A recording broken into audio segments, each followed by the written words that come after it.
नमस्कार,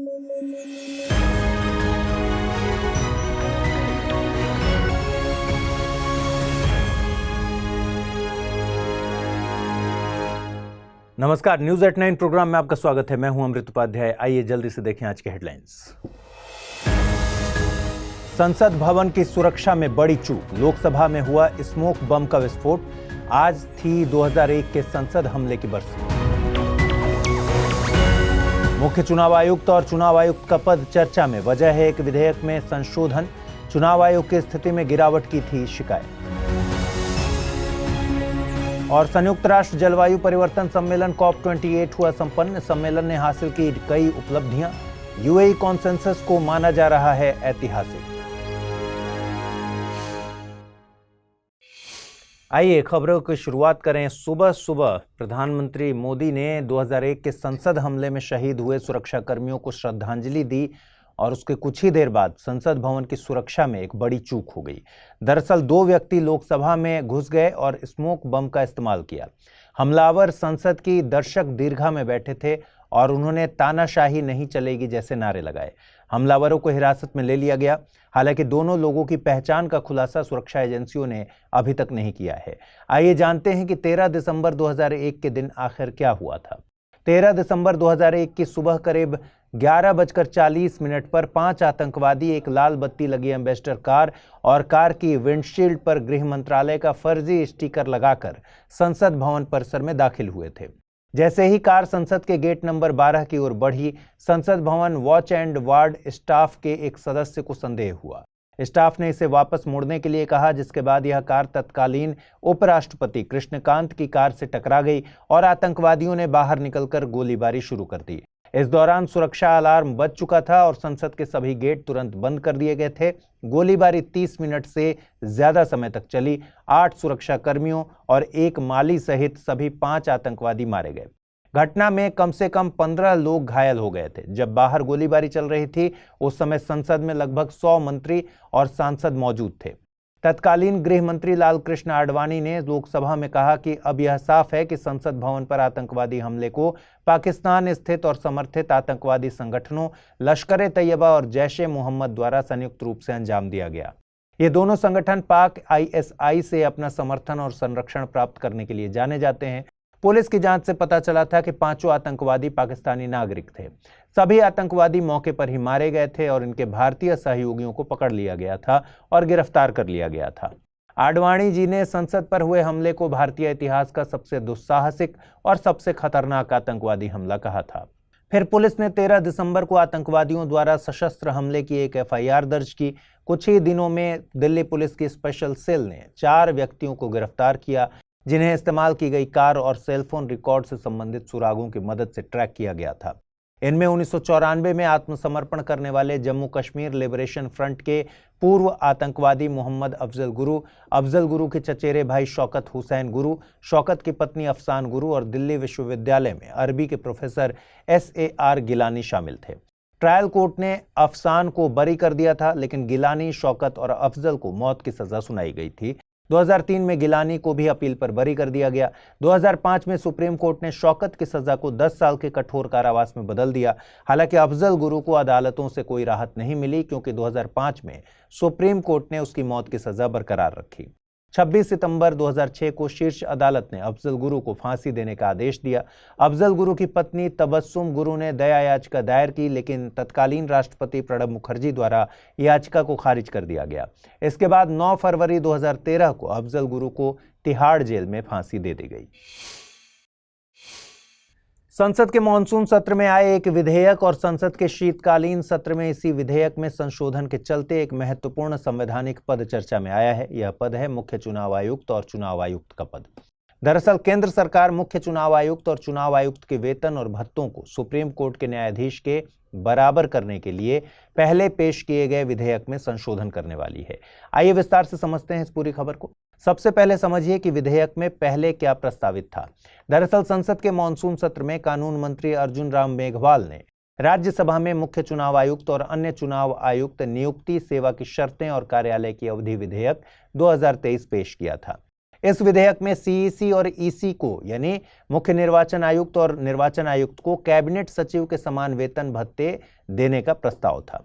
यह विधेयक चुनाव आयोग अधिनियम 1991 की जगह लेता, जिसके तहत सीईसी और ईसी का वेतन सुप्रीम कोर्ट के न्यायाधीश के समान है। इस नए विधेयक में मुख्य चुनाव आयुक्त की नियुक्ति के लिए एक पैनल के गठन करने की बात थी। इस पैनल में प्रधानमंत्री के अलावा नेता विपक्ष और प्रधानमंत्री द्वारा नामित एक कैबिनेट मंत्री को शामिल किया गया था। आपको बता दें कि विधेयक के इन्हीं प्रावधानों के कारण समस्या खड़ी हो गई। इन प्रावधानों को व्यापक रूप से चुनाव आयोग की स्थिति में गिरावट के रूप में देखा गया। कारण यह है कि वर्तमान में इन्हें सुप्रीम कोर्ट के न्यायाधीशों के बराबर माना जाता है। विधेयक पेश होने के बाद कई पूर्व सीईसी ने सरकार को पत्र लिखकर आयोग की स्थिति में गिरावट पर चिंता व्यक्त की थी। आपको बता दें कि संविधान मुख्य चुनाव आयुक्त और चुनाव आयुक्तों की नियुक्ति के लिए कोई विशिष्ट विधायी प्रक्रिया नहीं बताता, जिसके कारण केंद्र सरकार को इन अधिकारियों की नियुक्ति में खुली छूट है। फिलहाल राष्ट्रपति प्रधानमंत्री की अध्यक्षता वाली केंद्रीय मंत्रिपरिषद की सलाह पर नियुक्तियां करते हैं। लेकिन इस साल 2 मार्च को सुप्रीम कोर्ट की 5 जजों की संवैधानिक पीठ ने फैसला सुनाया था कि मुख्य चुनाव आयुक्त और चुनाव आयुक्तों की नियुक्ति प्रधानमंत्री, लोकसभा में विपक्ष के नेता और भारत के मुख्य न्यायाधीश यानी सीजेआई की सदस्यता वाली एक समिति द्वारा की जानी चाहिए। हालांकि सुप्रीम कोर्ट ने यह स्पष्ट कर दिया था कि उसका आदेश संसद द्वारा बनाए जाने वाले किसी भी कानून के अधीन होगा। इसके बाद सरकार मुख्य चुनाव आयुक्त और अन्य चुनाव आयुक्त नियुक्ति, सेवा की शर्तें और कार्यालय की अवधि विधेयक 2023 लेकर आई। इसमें प्रधानमंत्री, विपक्ष के नेता और सीजेआई के बजाय एक कैबिनेट मंत्री को शामिल करने वाली समिति का प्रस्ताव रखा गया। कुछ विपक्षी नेताओं ने चयन समिति में सीजेआई की जगह एक कैबिनेट मंत्री को शामिल करने के लिए विधेयक की आलोचना की। विपक्ष ने कहा कि नियुक्ति समिति में सीजेआई की जगह एक कैबिनेट मंत्री को शामिल करने से सरकार के पास अपनी पसंद के उम्मीदवार को चुनने के लिए हर समय बहुमत होगा।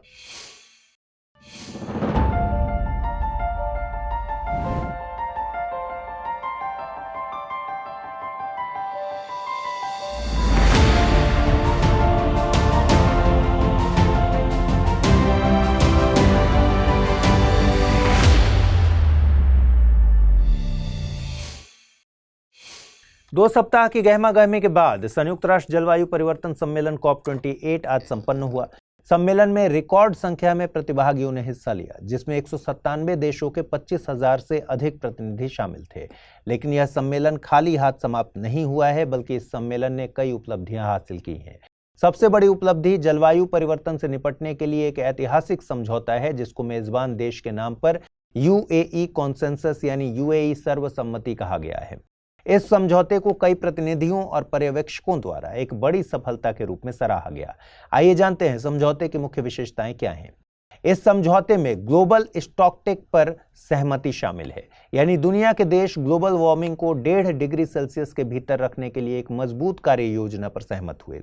इस योजना में महत्वाकांक्षी उत्सर्जन कटौती लक्ष्य, नवीकरणीय ऊर्जा में निवेश को बढ़ाना और जलवायु परिवर्तन के प्रभावों के अनुकूल उपाय करना शामिल है। इस समझौते की दूसरी खास बात हानि और क्षति कोष की स्थापना है। ऐसा पहली बार हुआ है कि जलवायु परिवर्तन के कारण कमजोर देशों को होने वाले नुकसान और क्षति से निपटने के लिए एक समर्पित कोष की स्थापना की गई। समझौते की तीसरी खास बात एक विशाल फंडिंग है।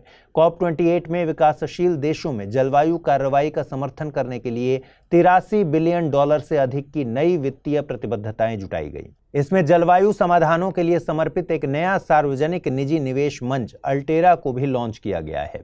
इसके साथ ही समझौते में क्षेत्रीय प्रतिबद्धताएं जैसे कृषि, खाद्य, स्वास्थ्य और ऊर्जा सहित कई प्रमुख क्षेत्रों में महत्वपूर्ण प्रगति भी देखने को मिली है। इस समझौते में सरकारों के अलावा निजी क्षेत्र की भागीदारी भी तय की गई है। इस समझौते में तेल और गैस कंपनियों ने मीथेन उत्सर्जन को कम करने और नवीकरणीय ऊर्जा में निवेश करने के लिए महत्वाकांक्षी प्रतिबद्धताएं भी जाहिर की हैं। समझौते में पहली बार दुनिया को जीवाश्म ईंधन से चरणबद्ध रूप से बाहर निकालने की सहमति भी बनी है। समझौते की एक और खास बात इसकी समावेशिता है। UAE सर्वसम्मति समावेशिता की नींव पर बनाई गई है, जिसमें स्वदेशी लोगों, युवाओं और ग्लोबल साउथ सहित सभी हितधारकों ने बातचीत में अपनी आवाज उठाई थी।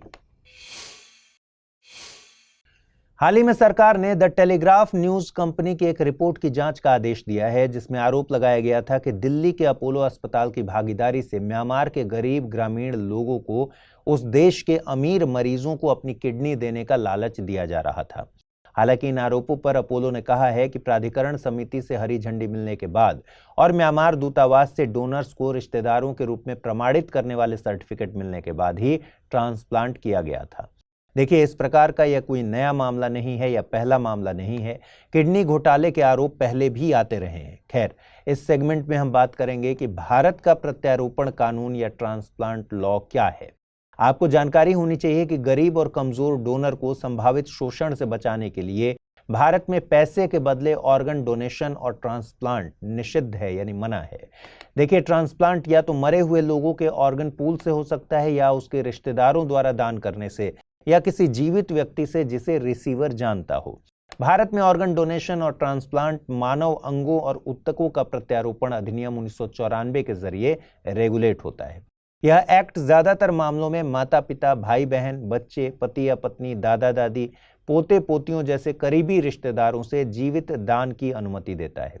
यहाँ जीवित दान का मतलब है कि अंगों को दान करने वाला व्यक्ति जिंदा है और दान करने की इच्छा रखता है। दूर के रिश्तेदारों, ससुराल वालों या लंबे समय के दोस्तों से परोपकारी दान को अतिरिक्त जांच के बाद अनुमति दी जाती है, ताकि यह सुनिश्चित किया जा सके कि इस डोनेशन में कोई वित्तीय आदान प्रदान नहीं हो रहा। करीबी रिश्तेदारों से जीवित दान के लिए, जिसमें भारतीय या विदेशी शामिल हो सकते हैं, उनकी पहचान करने वाले documents, family tree documents, donor receiver संबंध को साबित करने वाली फोटो और डोनर की वित्तीय स्थिति साबित करने वाले डॉक्यूमेंट्स जमा करने पड़ते हैं। साथ ही संबंध की सत्यता जांचने के लिए डोनर और रिसीवर का इंटरव्यू भी लिया जाता है। अगर डोनेशन नॉन रिलेशन वाले व्यक्ति करना चाहते हैं तो डोनर रिसीवर के दीर्घकालिक सहयोग या मित्रता को दर्शाने वाले डॉक्यूमेंट्स और फोटोग्राफिक प्रूफ अन्य सभी दस्तावेजों के साथ जमा करने पड़ते हैं। अवैध लेन देन से बचाव के लिए ऐसे मामलों की जांच एक बाहरी समिति द्वारा की जाती है।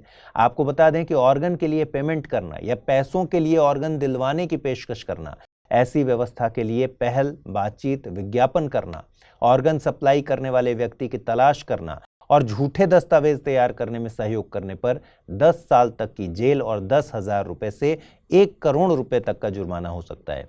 यहाँ पर एक सवाल आता है कि आखिर ऐसे इलीगल या लीगल ऑर्गन डोनेशन में सबसे ज्यादा निशाने पर किडनी ही क्यों होती है?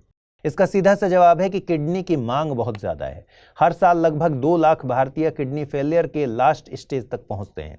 इन सभी को या तो ट्रांसप्लांट या नियमित डायलिसिस की जरूरत होती है, लेकिन देश में हर साल लगभग 12,000 किडनी ट्रांसप्लांट ही होते हैं।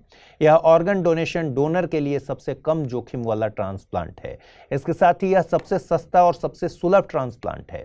किडनी ट्रांसप्लांट में करीब 5 लाख रुपए का खर्च आता है। इसी वजह से इस प्रक्रिया से गुजरने वाले लोग काफी ज्यादा हैं।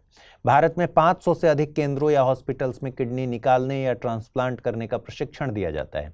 एक और खास बात यह कि किडनी वो अंग है जो शरीर के बाहर सबसे लंबे समय तक जीवित रह सकता है। किडनी शरीर के बाहर लगभग 24 से 36 घंटे तक खराब नहीं होती। इसकी तुलना में फेफड़े केवल 4 से 6 घंटे और लीवर 8 से 12 घंटे तक ही क्रियाशील रहते हैं। हालांकि मृतक दान को बढ़ावा देकर भारत में ऑर्गन पूल में उल्लेखनीय वृद्धि की जा सकती है। आइए अब जल्दी से देखें आज के रैपिड न्यूज में क्या है खास। अर्जेंटीना ने हाल ही में अपनी मुद्रा का अवमूल्यन किया है। अर्जेंटीना की सरकार ने अपनी करेंसी पेसो की वैल्यू डॉलर के मुकाबले 50% घटाने का निर्णय लिया। इसके साथ ही कई सब्सिडी घटाने का भी फैसला किया गया है। दरअसल इस समय अर्जेंटीना करीब 143% वार्षिक मुद्रास्फीति का सामना कर रहा है और इसी को कम करने के लिए यह निर्णय लिया गया है।